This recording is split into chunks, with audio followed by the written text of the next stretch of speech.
extremely proud to be part of the Valet Living Home family. We have recently been acquired as of Monday, and it's just an amazing feeling. We've been in this industry for 11 years, adding fitness amenities to all our different markets. Just to see you guys here so engaged is amazing. When we first started, we were trying to convince you guys to have fitness classes on site.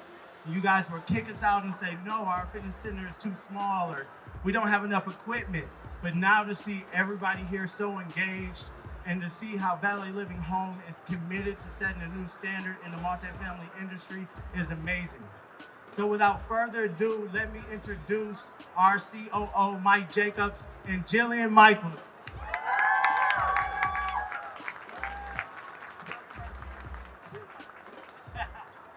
I brought my coffee up on stage. I'm so ashamed. Hi, guys. Oh, they did it again. No. She's not going to let that go. No. Let's try this again. I want you to shake the room. Are you ready? Hi, guys. There we go. Awesome. How are we doing today? Okay, now I'm going to let the hot guy talk for a second. And then I talk most of the time because he doesn't get a word in edgewise. Just like now, he's still not able to talk. She's blushing. Even though it's all about valet living, I won't let him talk. Okay, talk, hot guy. I don't know how to. My head's too big. I can't do it. No, it's a pleasure to be here. A lot of people were asking, like, how did you get here? How did you get to fitness and Jillian Michaels, where we came from as a company? And really, it's just another extension of getting people in the community active, getting them connected, because they're less likely to leave. They're going to be happier residents.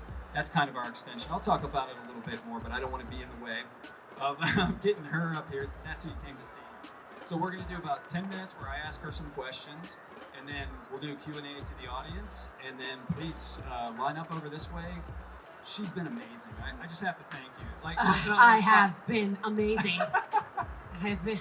That's one more. Super How humble. amazing have I been? Super humble. Oh, that was a great. I've not been that amazing. No, really, genuinely great person. It's been a pleasure today. So I'm gonna sit down.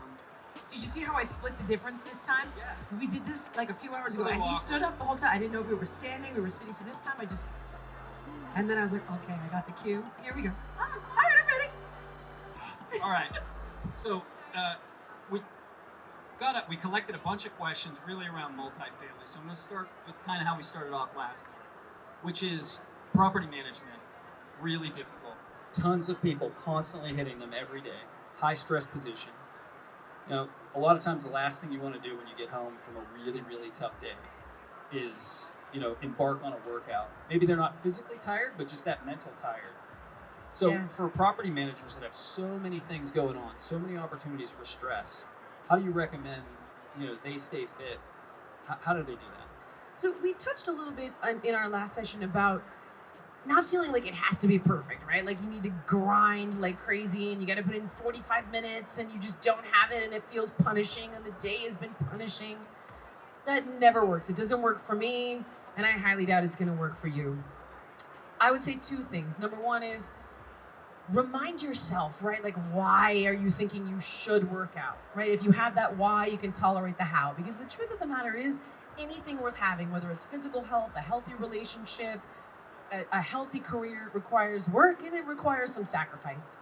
But if you've got that why, that detailed why, it allows you to push past it. It makes work with purpose is passion. Work without purpose feels punishing. So remind yourself, like, okay, I'm going to look better, I'm going to feel better, I'm going to live longer, I want to run that 5K to raise money for this, I want to set an example for my kids, I want to wear a 2-piece instead of a 1-piece. It doesn't matter what it is, as long as it matters to you. Remind yourself of that. And then be a bit more forgiving. It doesn't have to be perfect. And Hot Guy, who does have a name, it is Mike, but I just call him Hot Guy, HG, earlier, was saying, because perfect is the enemy of good, right? Which apparently is Voltaire. I learned that so I can seem super smart when I quote it from now on, and will not give HG the credit. But I think the idea is we get so intimidated feeling like if we can't do it perfectly, we won't do it at all. And it's about progress. It's not about perfection. It's about one step in the right direction. If you do 15 minutes at home in your living room, it's a heck of a lot better than not doing anything at all. And that day is good enough. Great. So a lot of people, this may surprise you, are not from Denver. You know, there are a lot of business travelers here. So, I've always struggled with, I've got this idea. I think there's a lot of information on how to work out. People some of it's bad information, as you talk about in your book, which is amazing, by the way. But then you go out, you're traveling 3-4 days a week. How do I do that? What are some exercises that I can do from a hotel room? How do you, maybe the fitness center is great, maybe it's not. Well, one of the things that I love so much is being able to utilize technology, right? So getting help and having help available to you. Like, that's what Valet Living is. It's providing you with help, information, and assistance. For me, I'm not expecting you to be a trainer and train yourself in your hotel room. I create workouts. That's what I do. And if you were like, oh, I'm going to use Jillian Michaels' app, if you downloaded it, there's a free 7-minute daily workout every day. If you have the actual app and you said to me, I have 10 minutes, I have 20, I have 30, I have 40, I want a total body workout, I have no equipment, I'm a beginner athlete, it would populate a workout for you. Could I make it as easy as this? Do 20 squats, do 20 push-ups, do 20 jumping jacks, do it 3 times, do 20 lunges, do 20 bicycle crunches, do 10 sumo squats, do it 3 more times. That's 15 minutes, you're out the door. It is that simple. If you don't want to think about it though, that's what this is about. It's about making it accessible, making it effective. So it's things like that, simple. They can be simple, and with the right amount of help, it can arguably be a heck of a lot easier.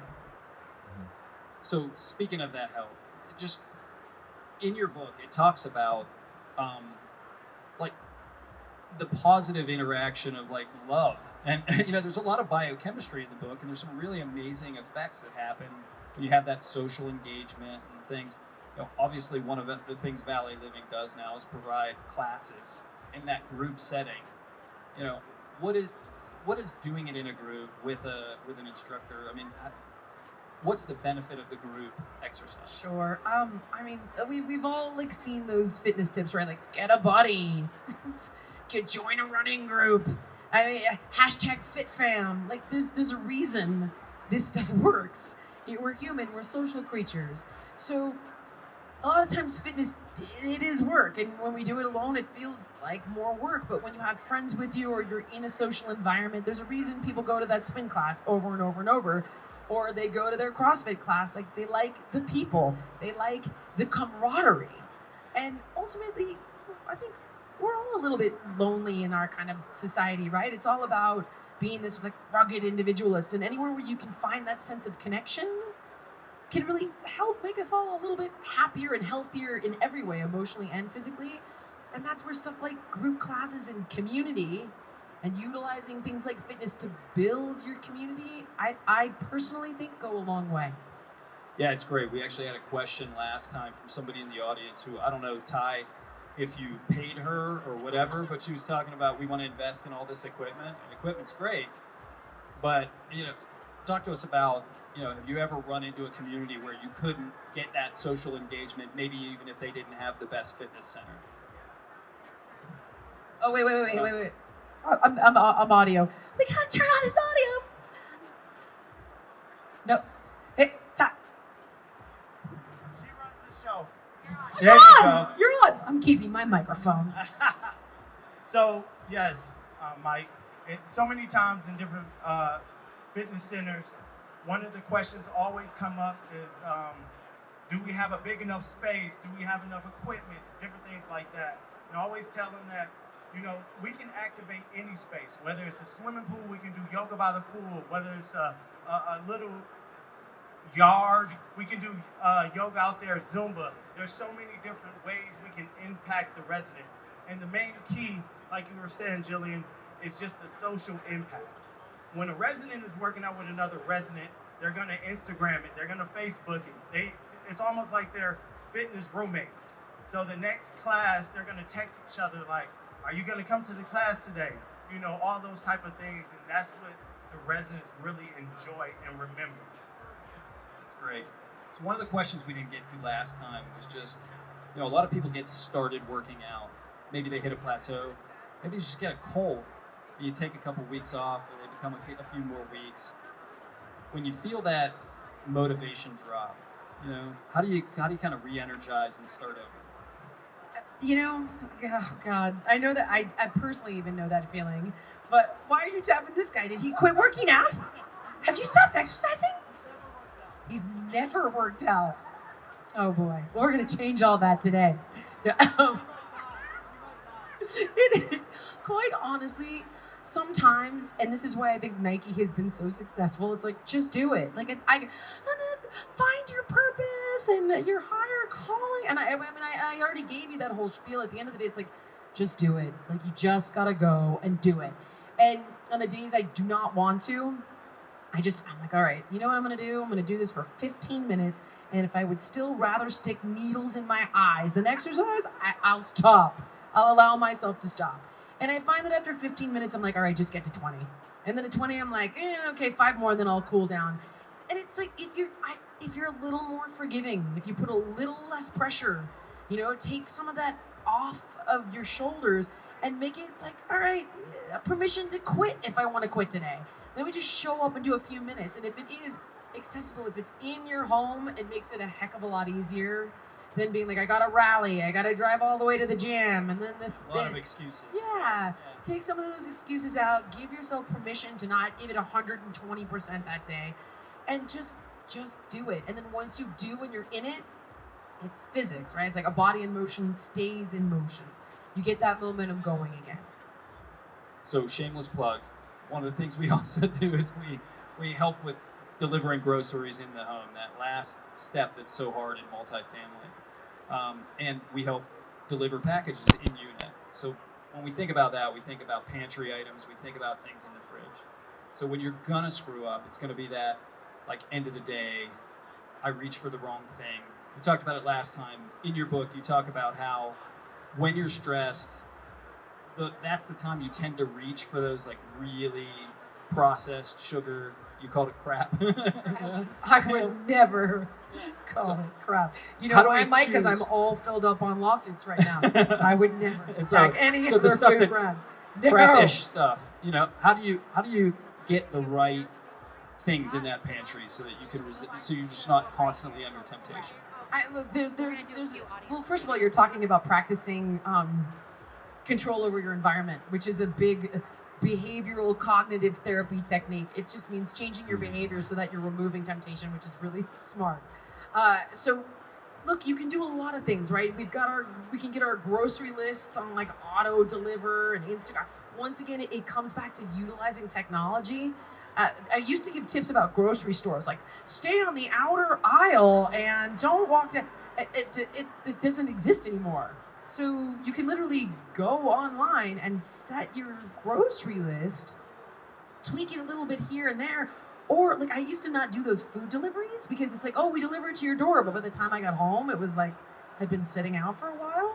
But like, this is actually kind of great because they can take it in and put it in your fridge. So whether you want to do a food delivery or you set your groceries up for auto deliver, then you are removing a lot of the crap that you might be tempted to buy at the supermarket or passing through a fast food place on your way home. In addition, I would just say, look, at the end of the day, if you are gonna reach for something that's less than great, like don't eat a ton of it. You don't get fries and a soda and a sundae. It's like you pick one. It's just common sense, balance. Awesome. So what we want to do, switch to some audience Q&A. You get started. Who's got some questions? She's got a question. Is there a better time of the day to work out? Great question. No. So, no. Let me think about it. Whenever you can get it, whenever you can get it, it is the best time. It does not matter, but I will tell you that everybody is a little bit different, right? So you might work out at night and then you might be like, I cannot sleep. I'm up.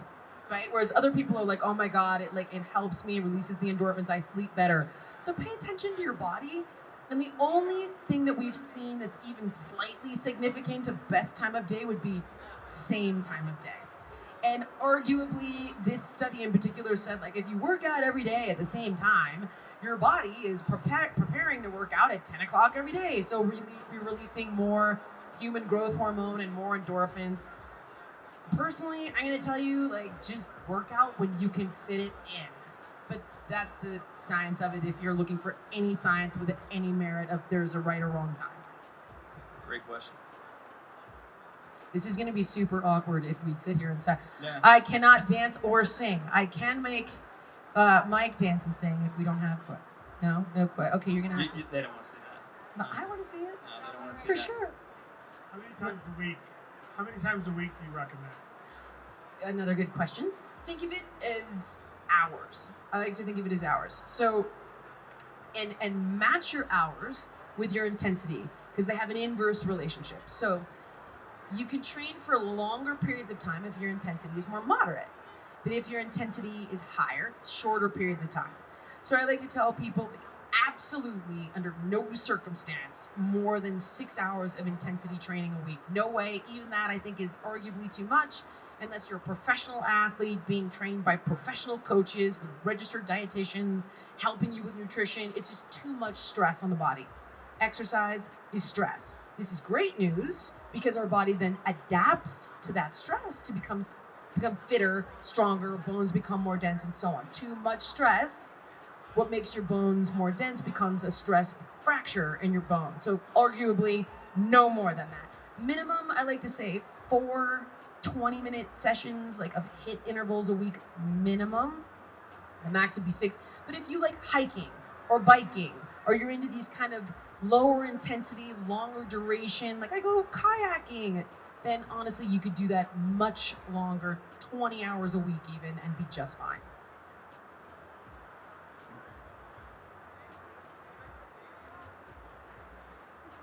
Hello. Hi. It works. I keep reading about how beneficial fasting cardio is for weight loss. Is that Fasting cardio, Yeah. meaning working out on an empty stomach? Yeah. No. No, that's been around for like 100 years, and the answer is no. And here's why. Oh God, I need a chalkboard. Okay, so think of it as follows. The argument behind it was, if I work out on an empty stomach, I have no available blood sugar, no sugar in my blood, and no glucose, no glycogen, stored sugar in the muscles. So I'm gonna go straight to fat stores. Not true. So the body burns a percentage of both when you're training. It's gonna go for available blood sugar and body fat. 2 things are gonna happen when you're working out on an empty stomach. One, you're gonna feel like crap. So you're gonna have a less focused and intense workout. You will burn less calories during the workout and subsequently less calories after the workout. At the same time, your body is still going to say, like, I need available blood sugar. Fat does not turn into sugar. That's like lead into gold. So you run the risk of literally cannibalizing your own muscle tissue. So it's ineffective. I've never done it. I've never had to do it. I've never done it on anyone else. Actually, that's not true. When I was 20, I did it with some ridiculous fad diet that I tried. Do not do it. It's totally unnecessary. You will feel like complete shit. Yeah, that's a miserable Oh, time. I was doing so good on the swearing. You said crap. You started it. Do we need to describe the difference between crap and And shit? shit. Yeah, we No. can go over that after. Okay. No. Next question. You'll feel like crap. How do you feel about intermittent fasting? Where are you? Right here. Okay. I was like, I can't find you. Like between the hours of 12 and 8. Okay. Tell me that. So, first of all, let's clarify the difference between fasting and starving. So there's crazy diets like 5-2, and that's starving. Eating 500 calories a day, that is not fasting, that's starving. Fasting is a period of time where you are not eating. So if you have a 24-hour day, you are going to fast for a certain amount of hours during that day, which I'll get into in a second, but it doesn't mean you're dropping your calorie intake, that's reducing your calories. 2 separate things completely. So now, what are the benefits of it? Weight loss? None. That's not true. What would affect your weight loss is not eating so much food, so you can't call that fasting. The benefits of fasting actually have to do with immunity and anti-aging, and that's due to a term called autophagy, which basically means housekeeping for the body. So when we take a period of not eating, we're essentially telling the body, hey, we're gonna free you up to do some housekeeping so you don't have to process all this food, and you're gonna break down all this dead senescent tissue. It sounds gross, but we like cull dead cells, repurpose it, get rid of what we don't need. So this is a good thing. The answer is that it's actually already built into your day. It has been for thousands of years. It's called breakfast, otherwise known as breaking your fast. Now, the ideal period would be if you're sick and you have type 2 diabetes or any kind of insulin-related health issue. The studies have shown 16 hours. I will eat an arm off. Not possible. Can't do it. And then I'll overeat. I get 12 hours personally. Up to 16, if you can manage it, is okay. I personally cannot manage it. So I aim for 12. And the science behind it is about health, not weight loss. There's a really great explanation for it in the book, actually. Yeah, about there is. the- Yeah. You read the book. I'm so Yeah. hot guy read my book, Smart Hot Guy. Hawkeye can read. Smart hot guy. No, but it does. It does a great job of breaking it down, the antioxidants and all that are kicked out during that process. And that's as far as I'm going to go, because she can explain the biochemistry a lot better than I can. I think we have one more question over Excellent. here. Hi. Hi. I'm fangirling really hard right now. Thank So. you. Thanks a lot. So you've done a big advocate in the industry, obviously, for both nutrition and fitness, and you've written books, you've done the videos and everything like that. Not to say that you like one over the other, but what fulfills you more, being an author or a trainer? Oh God, you asked a really tough question. I don't. Okay, here's the problem. I don't get to train anymore. We were just talking about this. We actually were, because I was saying how much I love to get to do this stuff, because like I never get to be around people anymore. Like I sit on the phone all day long and wonder how this became my life. So now, writing, because I get to express what I'm going through, thoughts and feelings, and know that someone's gonna read it, and even though it's not a direct connection, it's like one step removed from it. Back in the day, when I got to do like one-on-one, 100% one-on-one training, like there's nothing better than being a part of someone's journey to becoming happier and healthier. They're doing the work, they're changing their own lives, that's all them. But the fact that you get to be a part of it and you get to witness it, it helps you feel, quite honestly, like a little less helpless in the world. And I miss the hell out of that feeling. I really do. Awesome. Well, I think we're ready to take some photos and do a meet and greet with Jillian. One more question. let me- Okay. Come on. One more question. All right. Who Am I wants- gonna get one in more, and I trouble? do have to- What part of I miss people did you not understand?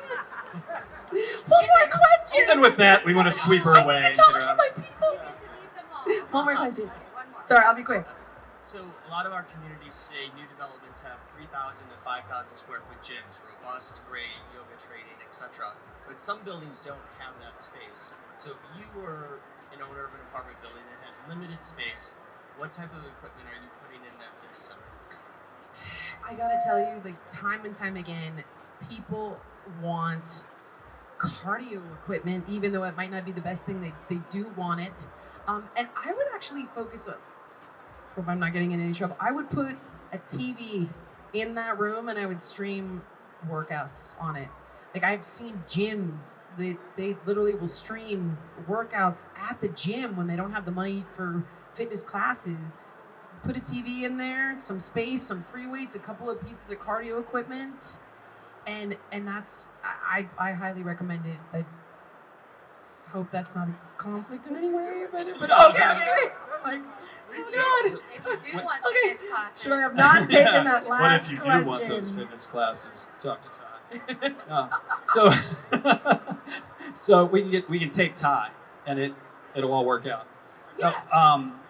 I just want to thank you. This is the second session.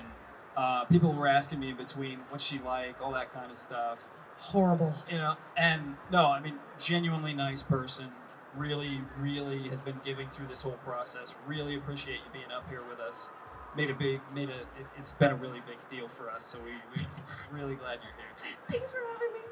Now, we're gonna line up in this direction to get the signed copies of the book Right over and here. selfies. And like I said, she's amazing. She's talking to everybody and really great. I'd also like to ask you to, if you have more questions about the services that we offer, we do actually have a contest right now, or really it's a giveaway, a year free of our service, where you get somebody in the front office helping with packages, helping to coordinate some of the fitness stuff, really customize it for your property. And the residents would get access to our housekeeping, our pet, in-unit package delivery, dry cleaning, and yes, fitness. So, please let us know. sign up for it. It's a really great opportunity, a full free year. But with that, I'm gonna turn you over to Jillian and the books. So thank you very much. Come, take a picture.